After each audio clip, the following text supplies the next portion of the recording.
मला सांगा, पुरुषाची आणि स्त्रीची ताकद समान आहे का हो? फरक आहे की नाही? हा, फरक आहे की नाही? स्त्रियांना थोडीशी कमी, पुरुषांना थोडी जास्त असते ताकद, पॉवर जास्त असते, मसल स्ट्रॉंग असतात पुरुषांचे, मान्य आहे का नाही? मग त्यांना आणि तुम्हाला 80-120 का? त्यांचं काहीतरी कमी जास्त असायला पाहिजे होतं ना, तुमचंही काहीतरी कमी जास्त असायला पाहिजे होतं. सगळ्यांना एकसारखंच का? हाताची 5 बोटं सारखी आहेत का? प्रत्येकाचं शरीर सारखं आहे का? परमेश्वरानं प्रत्येकाला वेगवेगळे शरीर दिले आणि प्रत्येकाच्या हृदयाचे ठोके, प्रत्येकाची नाडी ही वेगवेगळी असते. ज्या पद्धतीने हातावरचे ठसे वेगवेगळे आहेत, त्या पद्धतीने नाडी सुद्धा प्रत्येकाची वेगवेगळी सांगत असते. वात, पित्त आणि कफ हे सोडलं तर नाडी तुम्हाला त्यानुसारच सगळी चालते आणि त्यानुसार तुमचे आजार असतात. नाडी बघितली की आमच्यातले डॉक्टर सगळं सांगतात, तुम्हाला सगळं सांगतात की कशामुळे झालंय, काय झालं. मुळावरच आम्ही घाव घालतो. म्हणून माझ्या इथं गर्दी खूप असते. तुम्हाला माझ्या इथं गर्दी असते ना, माझी अपॉइंटमेंट मिळत नाही, माझ्या इथं गर्दी खूप असते म्हणता ना, आम्ही सगळेजण त्या कामात लागलोय, सगळेजण. आणि आम्ही फक्त आणि फक्त पैसे कमवणे हा हेतू नाही. माझे बाकीचे व्यवसाय, त्यातनं परमेश्वर माझं पोट भरतोय. आम्ही हे कमी खर्चात माणसं कशी बरी होतील यासाठी आम्ही तिथं, माझी टीम सगळी काम करते. नाडी बघितली की आम्ही सांगतो की तुमचं बीपी. परवा एक जण आला होता, 26-27 वय असेल साधारण, पुण्याच्या ऑफिसमध्ये आमच्या आला होता, पुण्याच्या आमच्या सेंटरमध्ये आला होता, केंद्रात आमच्या. त्याला एका डॉक्टरने सांगितलं की हो 160 बीपी आहे. मग त्याला बीपीची औषधं चालू केली. मग 1 गोळी घेतली तरी कमी ना, 2 घेतली तरी कमी ना. मग ते डॉक्टर बिचारे म्हणले की बाबा माझ्याकडून काय होणार नाही आणि तुम्ही पुढं काहीतरी बघा. मग त्यानं अजून कुठेतरी सर्च करायला चालू केलं. मग तो आला माझ्याकडे, आयुर्वेदिक ट्रीटमेंट घेऊन निसर्गोपचारातून बरं हो म्हणून आला माझ्याकडे आल्यानंतर मी म्हणलं काय झालंय बाबा, तर म्हणला बीपी 160 आहे. म्हणलं तुला काय त्रास आहे का? त्रास काय नाही. मग तुला कसं कळलं? नाही, आमच्या इथं मी काय करतो, बिल्डर व्यवसाय आहे माझा, मी बिल्डिंग बांधतो. समोर एक नवीनच हे चालू झालं होतं. म्हणलं सरळ जरा चेक करून घेऊया तरी, उद्घाटन होतं. गेलो उद्घाटनाला आणि म्हणलं जरा बघूया तरी. बघा म्हणल्यावर ते म्हणले अहो किती तुमचं हे आहे म्हणाले, बीपी 160 आहे. सहजच तपासणी केली म्हणाले आणि 160 बीपी निघाला. मग मला ते त्रास व्हायला लागला म्हणला तिथनं पुढे. म्हणलं त्रास घेऊ नको. त्याच्या अगोदर काय होता का? नाही. म्हणलं 160 गोळ्या चालू केल्यावर नाही तरी बी काय फरक नाही. म्हणला 160च राहायला लागलाय. म्हणलं एक लक्षात ठेव, देवान तुला बसवताना जर बुलेटचं इंजिन बसवलं असलं तर ते धाडधाड करणार ना? हा, बरोबर आहे का? तुला त्रास ज्या दिवशी होईल त्या दिवशी तू ये आमच्याकडे, तवर काय येऊ नकोस. ह्याला जवळपास 4-5 महिने होऊन गेले, अजून काही त्रास नाही, कुठलंच औषध चालू नाही. आणि त्याला ज्या दिवशी त्रास होईल त्या दिवशी ये म्हणलं. हे त्रास नसताना तपासण्या करून घेणं. हो का, ह्या तपासणीत नाही सापडलं त्याच्या पुढची करायची, ते नाही सापडलं त्याच्या पुढची करायची. तपासण्या वाईट नाहीत, करा तुम्ही. आपल्या शरीरात काय किती आहे बघायचा आपल्याला अधिकार आहे. पण ते डोक्यात ठेवून बसू नका, कारण मेंदू शरीराचा मालक आहे. जे डोक्यात आहे ते ऑटोमॅटिक शरीरात उतरते बघा. म्हणून तुम्हाला विनंती करतो, कुठल्याही गोष्टीला घाबरू नका. नाडी बघितली की आमच्या इथे डॉक्टर परफेक्ट सांगतात. भले आमची वानर सेना म्हणा चालेल, पण आजाराचा रावण मारायची ताकद आमच्यात आहे. एवढं मात्र आज तुम्हाला इथं सांगतो. काही कसलाही आजार असू दे, पहिलं फक्त एक काम करायचं, तुम्ही भ्यायचं नाही आजपासून.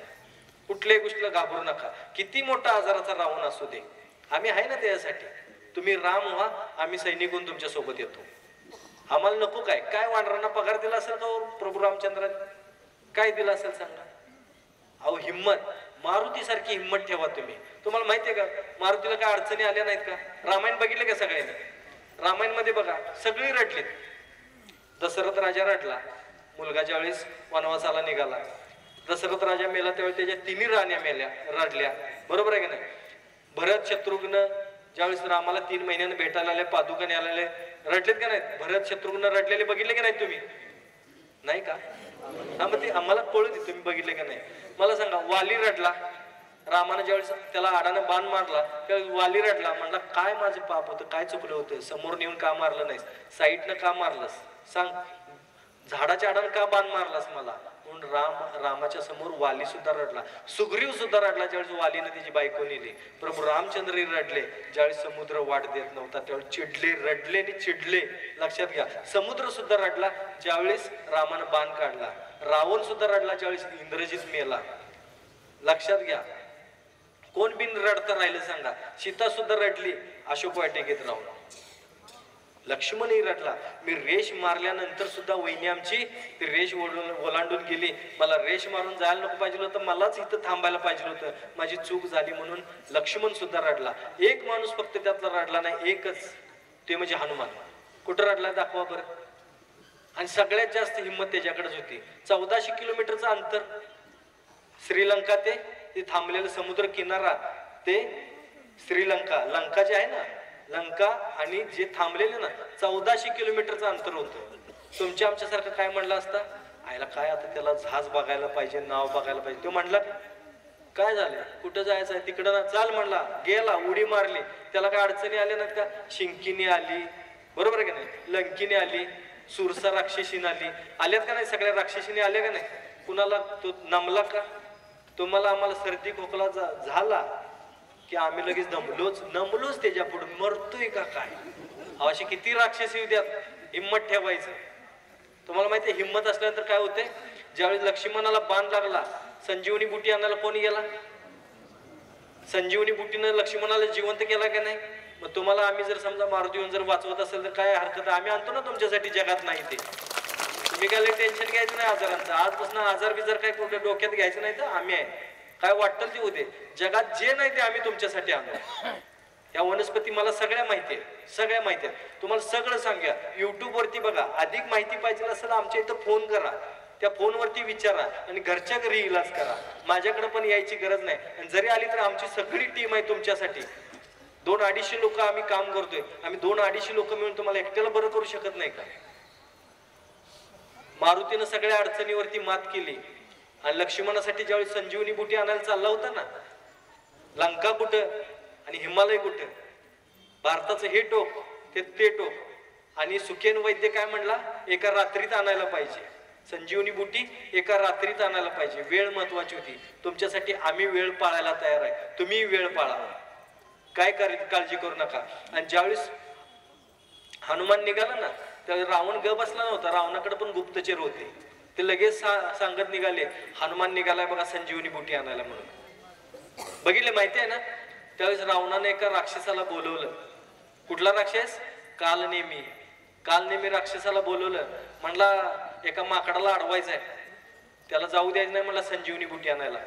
कारण लक्ष्मण मेला तर राम हारणारी माहिती होतं, म्हणून तो जाऊ देत नव्हता लक्ष्मणाला वाचवायला. मारुतीला जाऊन देत नव्हता रावण. आणि त्यावेळेस काय झालं, सुखेन वैद्यनं सांगितलेलं मारुती आणायला चाललं आणि ह्यानं कालनेमी राक्षस बोलवला. कालनेमीला देव सुद्धा घाबरत होते बरं का, देव सुद्धा घाबरत होते. एवढा तो बलाढ्य राक्षस, त्याला बोलवलं आणि त्याला म्हणलं का माकडाला अडवायचं आहे. काय म्हणलं, कुठं आहे ते? तर असं असं निघालंय. म्हणलं काय नाव काय त्याचं? तर ते म्हणला त्याचं नाव मारुती आहे. म्हणलं हे नाव कुठंतरी ऐकल्यासारखं वाटतंय. म्हणला हे तेच काय? म्हणलं तुझी अशोक वाटिका ज्यानं पुढून टाकली, सगळी उद्ध्वस्त केली. होय होय बघ म्हणला. त्यावेळेस म्हणला तू कुठं गेलतास? नाही मी इथंच होतो की. तुझी पोरं बी इथंच होती म्हणला. म्हणला त्यानं लंका जाळली त्यावेळेस. होय हो म्हणला तेच. म्हणलं तू कुठं होतास? ते मला माहिती आहे. म्हणलं तू कुठं होतास? मी इथंच होतो की. आणि तुझी पोरं बी इथंच होती. म्हणला तुझी अशोक वाटिका उपटली, तुझी लंका जाळली, तुझी पोरं काय करू शकली नाही, तू काय करू शकला, मी काय करणार आहे म्हणला त्याच्या पुढे. बरोबर आहे का नाही? म्हणजे ज्यावेळेस हिंमत ठेवाल ना, असे मोठे मोठे राक्षस आजाराचे ना, ते सुद्धा तुमच्या रस्त्यातून बाजूला होतील. फक्त हिंमत ठेवा, आम्ही आहोत तुमच्या सोबत, काय टेन्शन घेऊ नका, पाया पडतो तुमच्या. आणि घरगुती उपाय करायचं. शुगर साठी, बीपी साठी, शुगरला सांगितलंय मगाशी आवळा आणि जांभूळ पावडर आणि सीताफळाची पानं, 3 किलोमीटर चालणे. बीपी साठी पण तुम्हाला सांगितलंय कुंभक करायचं. आणि सगळ्यात महत्वाचं, जो हसतमुखी तो सदा सुखी, हसत खेळत राहायचं, आनंदात राहायचं, कुठलंही टेन्शन घ्यायचं नाही. हप्त्याचं टेन्शन घेऊ नका. गाडी घेतली महागातली घ्यायची, हलक्यातली घ्यायची नाही, साधी गाडी घ्यायची नाही. कोण बँकवाले पतसंस्थावाले असतील तर माफ करा मला. घेताना ना 1/4 भरल्याशिवाय कोण कुठली कंपनी गाडी देत नाही, माहिती आहे ना? माहितीये का नाही? भारीतली भारी गाडी घ्यायची, 1/4 रक्कम भरायची, 3 महिने बँक काय तुमच्याकडे येत नाही. त्या 3 महिन्यामध्ये अशी तुबडायची की बास, सगळी हाऊस फिडून घ्यायची.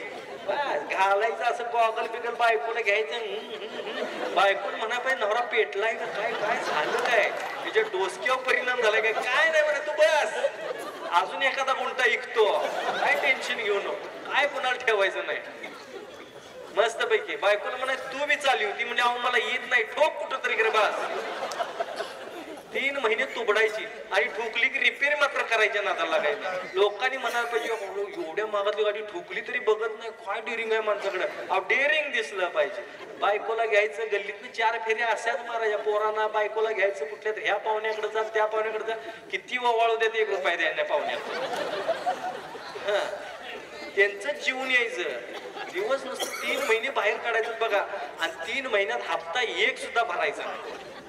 काय भरायचं नाही, बिंदास्त राहायचं, निवांत राहायचं. 3 महिन्यानं बँकेचा माणूस गाडी न्यायला दारात आला की त्यानं गाडी बघून डोकं खाजवायला पाहिजे. अहो ती परवा घेतलेली गाडी हीच ती काय, तीच आहे न्यायचा म्हणायचं जा. त्यानं हातच जोडलं पाहिजे, साहेब अहो जरा तुम्हाला जमल तसं भरा, गाडी काही नीट नाही म्हणायला पाहिजे ना, अशी तुबडायची. आणि चुकून वाकून त्यातनं जरी नेलीच ने जा म्हणाय, टाटा बाय बाय करायचं, रिकाम व्हायचं. 3 महिन्यात आपली हाऊस फिडून घेतलेली असते आपण. आणि शेजा पाजाऱ्यांची इच्छा तीच असते की ह्यानं गाडी जी बँकेनं ओढून न्यावी. शेजा पाजाऱ्यांची इच्छा पूर्ण होते, आपली हाऊस फिटते.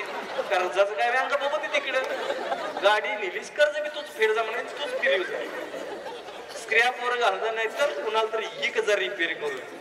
टेन्शन घ्यायचं नाही. काय टेन्शन घ्यायचं, माणसं बंगला बांधतात, घर बांधतात, 2 BHK 2 बेडरूम आणि झोपतोय हॉलमध्ये. मग बेडरूम कशाला बांधतात, माळावच पडायचा तसा आ करून. तुला पण विचारतं हिंग लावून काय काय असतात ना, लई किडे असतात बघा. आयुष्यभर काम करायचं, घर बांधायचं, 2 मुलगे आहेत म्हणून 2 दरवाजे ठेवायचे. छोट्या मुलग्याला मोठ्या मुलगाला, आणि तू मग गोट्यात म्हशीजवळ वैरण टाकत. तुझा दरवाजा बेळ लावायचं, झोप तिकडे. मी शेतावल्या कुपीत, दुसरं काय तुला. 2 पोरांनी 2 दरवाजे घेतले, तुझा दरवाजा एकच दरवाजा. ज्याला यायचंय ते कमिंग, ज्याला यायचं नाही गेट आउट. चल घराच्या आशेनं कोण बी सांभाळायला आपल्याला, बरोबर आहे का नाही. घर आहे म्हटल्यावर कोण बी सांभाळायला, आपल्यानं सांभाळायला पाहिजे अशी का अपेक्षा धरतात. बघा पोरग चांगलं असेल काय कमवायची गरज लागत नाही, त्याचं ते कमवते. पोरग बाद असेल कमवा कशाला, कमवायचं त्याला घालवायचं, ते दारू पित हिंडायचं कशाला कमवत असलेला. म्हणजे बिंदास्त तुमचं आयुष्य तुम्ही जगावं बस, बाकी काय करत बसायचं नाही. असं लई टेन्शन फ्री राहता येते, आनंदात राहता येते, आयुष्य सुंदर जगता येते. बघा फक्त स्वतःच्या शरीराचा विचार करा, घरगुती उपाय करा, आणि काही झालं तरी तोडकर संजीवनी तुमच्या सोबत आहे एवढं लक्षात ठेवा. आयोजकांचं खरंच मी मनपूर्वक, सुतार साहेब आपलं मनपूर्वक आभार व्यक्त करतो. खरंच सर आपल्याला तर सल्यूटच आहे. थँक्यू, धन्यवाद सर. तुम्ही ग्राहक पंचायती बरोबर आहे ना, मगाशी सॉरी मला त्या गर्दीत ग्रामपंचायत ऐकायला आलं. ग्राहक पंचायतीचे तुम्ही सदस्य आहात. थँक्यू सगळ्यांचे, आयोजकांचे आणि आपल्या सगळ्यांचे माता भगिनींचे मी आभार व्यक्त करतो.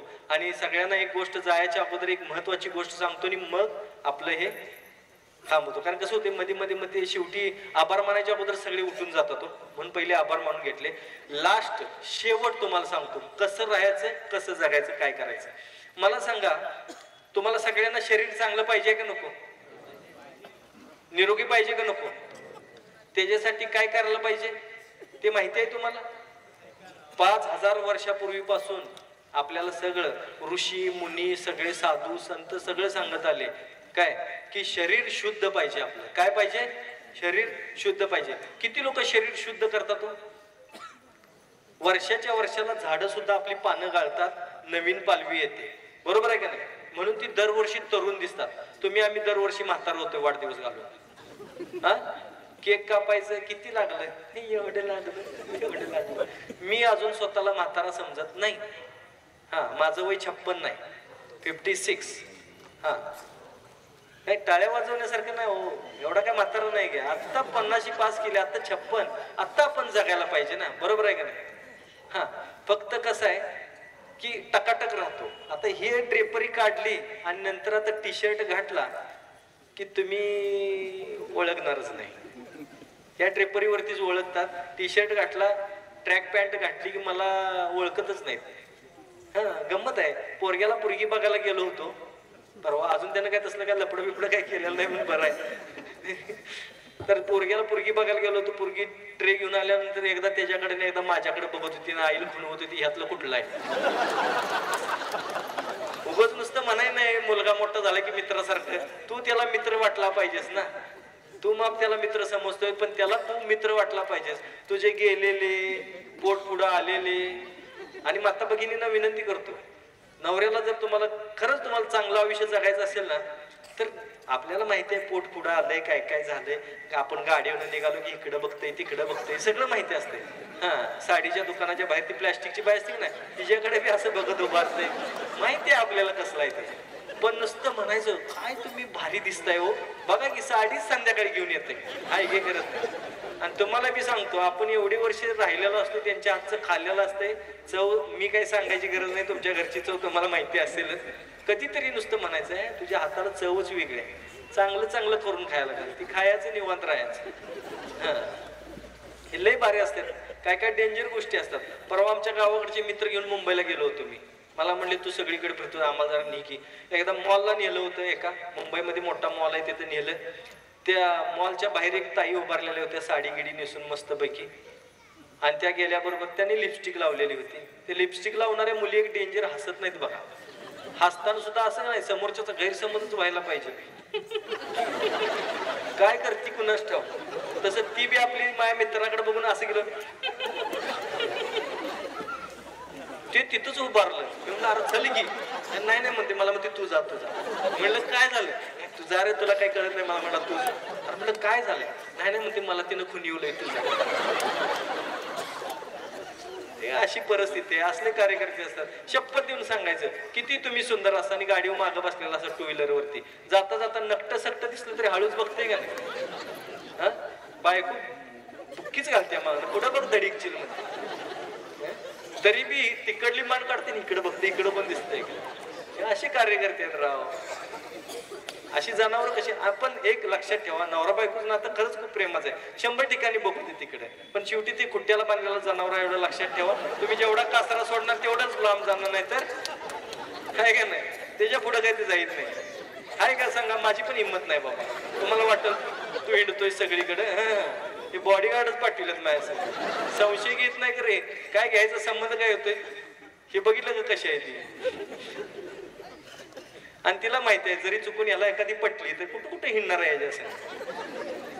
त्यामुळे मला काय संशय, मी त्याला मला चिठ्ठी बांधूनच सोडून दिलाय तुझा. त्यामुळे काय हे कुट्याला बांधलेलं जनावर आहे आमच्या सकट आहे. त्यामुळे तुम्ही काय लई टेन्शन घेऊ नका, तुम्ही काय ते विसरून जावा, हसत खेळत जागा. मला सांगा, शरीर शुद्धी करता का तुम्ही? वर्षातून एकदा शरीर शुद्धी करायला लागते. ज्या पद्धतीने निसर्ग राहतो त्या पद्धतीने आपण राहायला लागतो. आपल्याला कुठल्याही प्रकारचे आजार होऊ नये ते प्रत्येकाला वाटते. मला काय झालं तर काय करायचंय प्रत्येकाला वाटते, पण काय होऊ नये यासाठी कोण प्रयत्न करत नाही. आजार नको आहेत ना. आता तर सध्या वाढतं कॅन्सरचं प्रमाण बघितलं तर खरंच खूप भीती वाटते.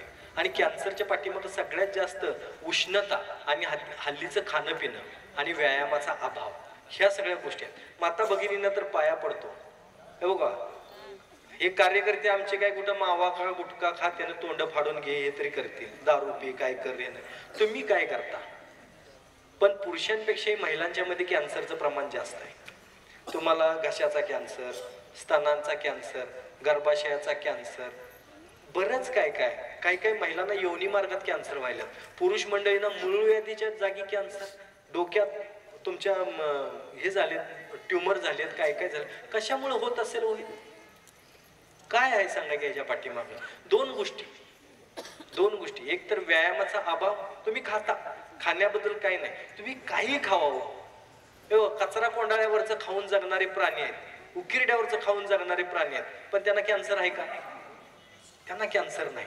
पण तुम्हाला आम्हाला काय ह्या गोष्टी आहेत ह्याचा विचार केलाय का तुम्ही?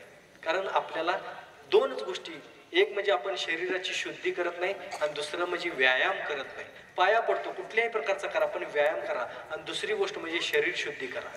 शरीर शुद्ध पाहिजे. हे पोट असं वाढत जाते ना, त्याच्यात कचरा साठत जातोय, कचरा लिटरली कचरा साठतात. बटाट्याची सालड, टोमॅटोची सालड साठतात. आपण जे ओबडधोबड खाल्लेलं असतं, कधीतरी तुम्हाला वाटतंय काय सगळं स्वच्छ करून टाकावं?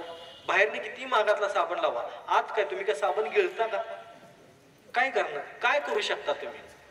शरीर शुद्धी होणं खरंच खूप गरजेचं आहे. तुम्हाला सगळ्या आजारांपासून लांब राहायचं असेल, तुम्हाला उष्णता, पित्त, कफ नको असेल, त्याच्यामुळे होणारे कुठले आजार नको असतील, तर शरीर शुद्धी करा, कुठल्याही प्रकारे करा. पहिला प्रकार आहे पंचकर्मा सेंटरमध्ये जाऊन.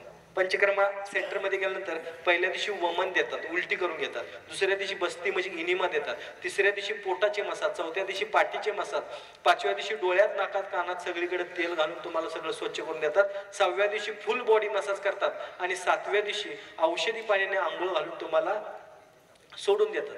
पण 7 दिवस त्यांच्याकडे जाऊन राहायला लागते. पुढे किमान 1 महिना तुम्हाला पथ्य पाणी पाळावं लागतं आणि 15 ते 20 हजार रुपये 7 दिवसांसाठी तुम्हाला खर्च करावे लागतात. घरात 4-5 जर माणसं असतील तर 20 जर हजार पकडले तर 5 लोकांचे 1 लाख रुपये तुम्हाला वर्षाला होतात. काही घालायची गरज नाही. गेला चालतंय, ज्याला करायचंय त्याने नक्की करा. पण ते जर नाही जमलं तर किमान ताक 3 दिवस सलग घरगुती उपाय करायचा. 3 दिवस ताक प्यायचं. भूक लागली ताक प्यायचं, तहान लागली ताक प्यायचं, रात्री झोपेत जाग आली तरी ताक प्यायचं. कोण काय बोलत? हात असा केला म्हणजे काय नाही. मला एकदा पुण्यावरनं फोन आला होता, गंमत सांगतो, आठवली. पुण्यावरनं फोन आला होता, मला म्हणा ते शनिवार, रविवार आणि सोमवारी केलं तरी चालेल का? चालेल, तुमच्या वेळेनुसार करा की म्हणाले. त्यात काय नाही, मधी संडे येतो, रविवार येतो.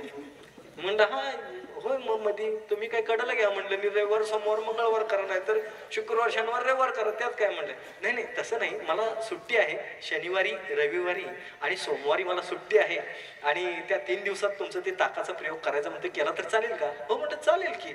म्हणलं मला म्हणते खरं मध्ये जरा आमच्या सौ काय करतात, आम्हाला 1च दिवस जरा असं ते घेण्याची परमिशन देतात. आठवड्यातून 1च दिवस संडे सुट्टी असतो आणि त्या दिवशी मी थोडी घेतली तर चालेल का? म्हणलं अहो 1 रविवार घेऊ नका ना. म्हणलं काय होणार आहे, म्हणलं तुम्हाला फक्त 3 दिवस ताक प्यायचंय. नाही ताकामध्ये घालून घेतो ना म्हणलं. काय सांगत, मी ताकात घालून पितो म्हणलं तर असं काय करू नका. 3 दिवस सलग ताक. जसं असा हात केल्याबरोबर शंकेची पाल तुमच्या मनात चुकलीच तर 3 दिवस सलग ताक प्यायचंय. भूक लागली, तहान लागली, काही बाकी खाणे नाही. 3 दिवसात फुल बॉडी सर्व्हिसिंग वर्षातून एकदा करणे बस. आणि 3 दिवसानंतर तुम्ही म्हणजे पहिल्या दिवशी कसं आहे, चक्कर वगैरे यायला लागतं, डोकं दुखायला लागतं, तुम्हाला झोपून राहायला लागतं. 3 दिवस कुठेही जाऊन चालत नाही. 3 दिवसामध्ये ह्या सगळ्या प्रक्रिया होत्या. दुसऱ्या दिवशी अजून विकनेस येतो, पण तिसऱ्या दिवशी फ्रेश वाटायला लागतं. आणि तिसऱ्या दिवशी जर तुम्ही वजन केला, पोट तर तुमचं कमी झालेलं दिसेलच, पण तिसऱ्या दिवशी वजन केला तर वजनही कमी आलेलं असतं. आणि तिथून पुढे जर तुम्ही प्रॉपर व्यवस्थित खाणं पिणं व्यवस्थित वेळच्या वेळी ठेवला तर तुमचं वजन कमी होत राहतं व्यवस्थित. ज्यांचं वाढलंय त्यांचं कमी होईल, ज्यांचं कमी आहे त्यांचं वाढत राहील. पण यासाठी सगळ्यात साधा सोपा मार्ग आहे, तो म्हणजे सुजीवनी लिक्विड. सुजीवनी लिक्विड मार्केटला सगळीकडे अवेलेबल आहे. मार्केटला तसं खूप महागाई आहे आणि आम्हाला इथे तसं परवडत नाही. तोडकर संजीवनीचं सुजीवनी लिक्विड आहे. ह्याला मात्र सगळ्या गोष्टी फ्री आहेत तुम्हाला. म्हणजे कुठल्याही प्रकारचं तुम्ही पथ्य पाणी पाळायचं नाही, कुठल्याही प्रकारे काय नाही. घेण्याची पद्धत पण सोपी आहे. सकाळी 1 ग्लास कोमट पाणी घ्यायचं आणि त्याच्यात ते 1 टोपण ते जे लिक्विड आहे ते घालायचं. हे कुठल्याही प्रकारचं औषध नाही आहे बरं का. हे फक्त बॉडी सर्व्हिसिंगसाठी आहे. ह्यात तुम्ही हे जर पिला तर दुसऱ्या किंवा तिसऱ्या दिवसापासून मोबाईलला पासवर्ड टाकायच्या अगोदरच कोटासा घेऊन जायची पण गरज लागणार नाही. उष्णता, पित्त, कफ सगळं निघून जाते. तुम्ही जर लक्ष दिलात तर ब्लॅकेज ब्राउनिश कलरचं मोशन सगळं निघून जाते. शरीरातली उष्णता, पित्त सगळं निघून जातं, कफ निघून जातो. शरीरातले जे काही विषाणू, जंतू जे काय असतील ते सगळे तुम्हाला त्यातून मरून जातील. कारण ह्यात बऱ्यापैकी आम्ही म्हणजे आमचं एकच आहे, दिलं तर चांगलं द्यायचं, नाही तर देऊ नये. तर हे तुम्हाला अगदी कमी किमतीत आणि चांगल्या पद्धतीचं हे आहे. ह्याला पथ्य पाणी पाळायचं काम नाही, घरात राहायचं काम नाही, तुमचं रेग्युलर काम करू शकता. आणि ह्यानं लूज मोशन सुद्धा होत नाही. सुजीवनी लिक्विडनं लूज मोशन होत नाही. पण कोटा असा साफ होतो ना, एका वेळेत खटदिशी क्लिअर, पोट एकदम प्लेन. यातनं वजन खरंच ज्यांचं वाढलंय त्यांचं कमी, कारण एकेकाच्या पोटामध्ये 8-8, 9-9 किलो पर्यंतचा कचरा असतो. पोट एवढं मोठं असते ना, सगळीच चरबी नसते बरं का. आत कोट्यामध्ये जो वात अडकलेला असतो ना, आणि तो वात वाढतो कशानं, वात अडकतो कशानं, आज जे आपण खाल्लेलं असतं ना ते फुगत राहतं.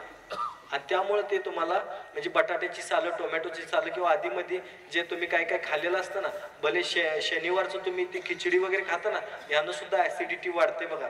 आणि त्यातल्या सुद्धा काही गोष्टींमुळं आपल्या पोटामध्ये की कचरा जो साठतो, तो कचरा साफ करण्याचा साधा सोपा मार्ग फक्त सुजीवने लिक्विड.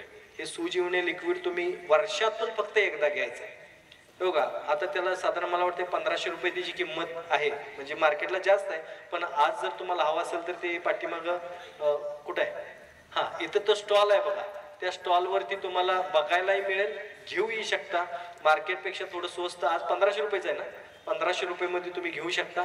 वर्षाला 1500 रुपये खर्च करणे म्हणजे 130 ते 140 रुपये तुम्हाला महिन्याला खर्च आहे. आपण जेवायला जरी गेलो तर 1000, 1200, 1500 एका वेळेचा खर्च करतो आणि त्याचं दुसऱ्या दिवशी. पण हे जर घेतला तर याचा वर्षभर तुम्हाला फायदा होत जाईल. आणि हे दरवर्षी तुम्ही कुठल्याही पद्धतीने करा, पण दरवर्षी तुम्ही जर शरीर शुद्धी करत राहिलात तर 100 वर्षाचं निरोगी आयुष्य, गुडघेदुखी, कंबरदुखी काही असू दे, यासाठी सुद्धा गुडघे दुखत असतील बटाटे शिजवायचे आणि त्याचा लेप द्यायचा. लसूण सुद्धा गरम करायचं आणि ते जर समजा गुडघ्यांना लावलं ना, गुडघेदुखी, कंबरदुखी थांबते. आणि हे काही नकोच असेल गुडघेदुखी, कंबरदुखी, तर तिथं तुम्ही सुजीवनी लिक्विड घेऊ शकता. आणि अजून एक विनंती आहे की ते थोडंच आणलेलं आहे, मी ते विकायला येत नाही, मला विकायला परवडत पण नाही, आणि ते विकून माझं काय हे करत नाही. मोजकेच आहे, ज्यांना मिळते त्यांनीच घ्या बरं का. ज्यांना मिळत नाही ते मार्केटला घेऊ शकता. आणि ज्या थोड्या म्हणजे आयोजक असतील किंवा माझी टीम असते, आम्ही सेवा करायसाठी येतो आणि त्यामुळे आम्ही ते डिस्काउंटमध्ये आजच्या दिवसापुरतं देतो. ज्यांना आवश्यकता आहे त्यांनी घ्या. थोड्याच बॉटल आहेत, ज्यांना नाही मिळालं त्यांनी राग मानू नका. पण पाया पडून सांगतो तुमच्या सगळ्यांच्या की तुम्ही वर्षातून एकदा शरीर शुद्धी ही करायलाच पाहिजे, सगळ्या आजारातून मुक्त होण्यासाठी, बॉडी फिटिंग ठेवण्यासाठी. ओके, शरीर शुद्धीसाठी सुजीवनी लिक्विड आहे. आयोजकांचं परत एकदा आभार आणि सर्वांचे तुमच्या सगळ्यांचे आभार मानतो. आणि जर तुम्हाला काही विचारायचं असेल तर आता घाई गडबडीत गर्दीत मला काही विचारू नका, फोन करा, बोलणं होईल, किंवा तुम्ही आलात तर प्रत्यक्षात भेटणंही होईल. इथं विचारून घाई गडबडीत मी काही सांगू शकत नाही. सुजीवनी लिक्विड नक्की घ्या आणि शरीर शुद्धी करा. थँक्यू, धन्यवाद.